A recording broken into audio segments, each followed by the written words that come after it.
लंका विजय के बाद हनुमान जी को अपने पुत्र मकर ध्वज के बारे में पता चला। मकर ध्वज की कथा के अनुसार जब हनुमान जी ने लंका दहन के बाद समुद्र में अपनी जलती हुई पूंछ को बुझाया तो उनके पसीने से मकर ध्वज का जन्म हुआ।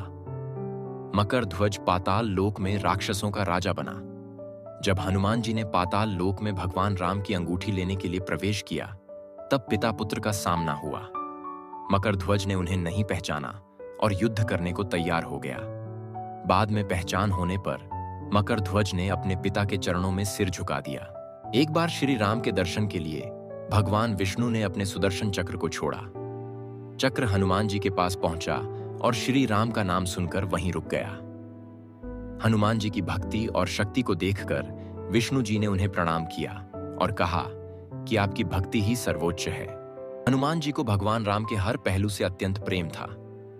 एक बार उन्होंने अपनी रामायण लिखी जिसमें भगवान राम की लीलाओं का वर्णन किया गया।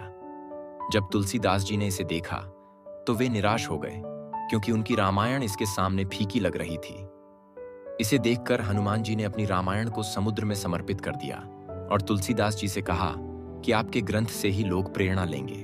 कथा है कि जब महाभारत के युद्ध के दौरान भगवान श्री कृष्ण ने अर्जुन को गीता का उपदेश दिया तब हनुमान जी अर्जुन के रथ के ध्वज पर विराजमान थे। उन्होंने गीता का पूरा उपदेश सुना और भगवान कृष्ण की दिव्यता को अनुभव किया। लंका युद्ध के दौरान रावण ने अपने भाई अहिरावण को सहायता के लिए बुलाया। अहिरावण ने श्री राम और लक्ष्मण को पाताल लोक में बंदी बना लिया। हनुमान जी पाताल लोक पहुंचे और अहिरावण का वध कर भगवान राम और लक्ष्मण को मुक्त कराया। एक बार भगवान शिव ने हनुमान जी से कहा कि कलयुग में उनकी पूजा करने से भक्तों के कष्ट दूर होंगे। शिव ने उन्हें वरदान दिया कि जो भी सच्चे मन से हनुमान जी का नाम लेगा उसके सभी संकट कट जाएंगे। तभी से हनुमान जी संकट मोचन कहलाए। राम सेतु बनाने के दौरान हनुमान जी ने वानरों को पत्थरों पर राम लिखने का सुझाव दिया। जैसे ही राम लिखा हुआ पत्थर पानी में डाला जाता वह तैरने लगता। यह भगवान राम के नाम की शक्ति को दर्शाता है। महाभारत के युद्ध में अर्जुन ने हनुमान जी से आशीर्वाद मांगा। हनुमान जी अर्जुन के रथ के ध्वज पर विराजमान हुए और पूरे युद्ध में उनकी रक्षा की। जब युद्ध समाप्त हुआ तो हनुमान जी ने अर्जुन को सिखाया कि अहंकार से बचना चाहिए। राम के वनवास के बाद हनुमान जी ने हिमालय जाकर तपस्या की। वे राम नाम का जप करते रहे और भगवान राम के दर्शन के लिए प्रतीक्षा करते रहे। उनकी भक्ति और तपस्या का प्रभाव इतना गहरा था कि उन्हें अमृता का वरदान मिला। भगवान राम के राज्याभिषेक के बाद हनुमान जी ने अयोध्या में रहकर राम राज्य की सेवा की। वे हर समय श्री राम के साथ रहते और उनके भक्तों की सहायता करते। एक बार हनुमान जी ने देखा कि माता सीता अपने माथे पर सिंदूर लगा रही थीं।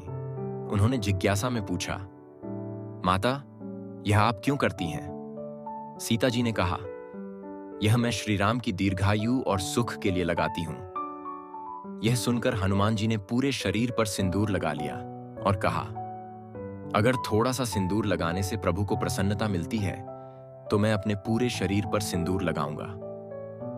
इसी कारण हनुमान जी को सिंदूर चढ़ाने की परंपरा है। एक बार हनुमान जी ने सोचा कि क्या भगवान राम उनके प्रति उतने ही समर्पित हैं जितने वे भगवान राम के प्रति हैं। उन्होंने एक संत का रूप धारण किया और श्री राम के पास गए। उन्होंने श्री राम से कहा, आपका सबसे प्रिय कौन है? भगवान राम ने हनुमान जी का नाम लिया और तुरंत उन्हें अपने कक्ष में बुलाया।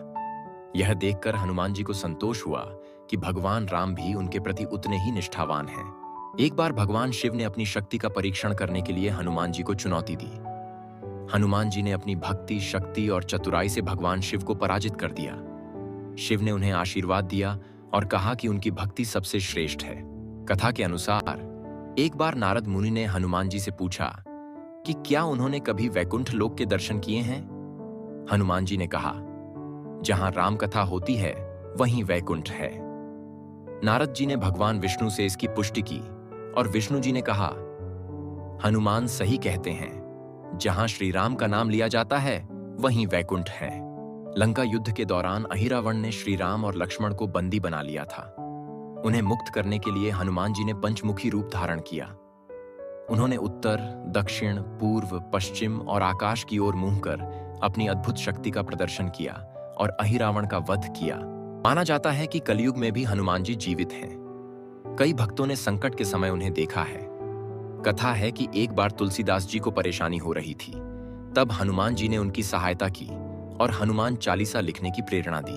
राम सेतु के निर्माण के दौरान नल और नील पत्थरों पर राम लिखकर उन्हें पानी में डालते थे। जब हनुमान जी ने देखा कि सेतु बनाने में विलंब हो रहा है, तो उन्होंने एक विशाल पर्वत उठाकर ला दिया।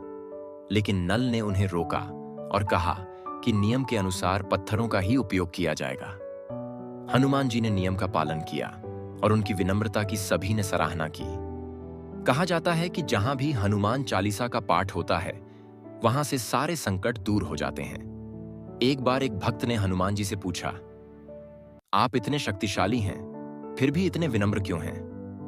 हनुमान जी ने उत्तर दिया, मेरा उद्देश्य केवल भक्तों की रक्षा और भगवान राम की सेवा करना है। शक्ति का प्रयोग केवल धर्म और भक्ति के लिए करना चाहिए। एक कथा के अनुसार जब हनुमान जी लंका जा रहे थे, तो एक कंचन नगरी से गुजरे। वहां एक राक्षसी माया से सोने का नगर बना चुकी थी। उसने हनुमान जी को रोकने की कोशिश की, लेकिन हनुमान जी ने अपनी भक्ति और चतुराई से उसे पराजित कर दिया और उसका मोह तोड़ा। जब हनुमान जी अशोक वाटिका में पहुंचे, तो उन्होंने माता सीता को भगवान राम का संदेश दिया। माता सीता ने उन्हें अपनी चूड़ामणि, माथे का आभूषण दिया और श्री राम तक पहुंचाने को कहा। यह चूड़ामणि भगवान राम के लिए संदेश था कि वे जल्द से जल्द सीता को बचाएं। हनुमान जी की ये कहानियां न केवल रोमांचक हैं, बल्कि हमें सच्चाई, भक्ति, साहस और धर्म के मार्ग पर चलने की प्रेरणा देती हैं।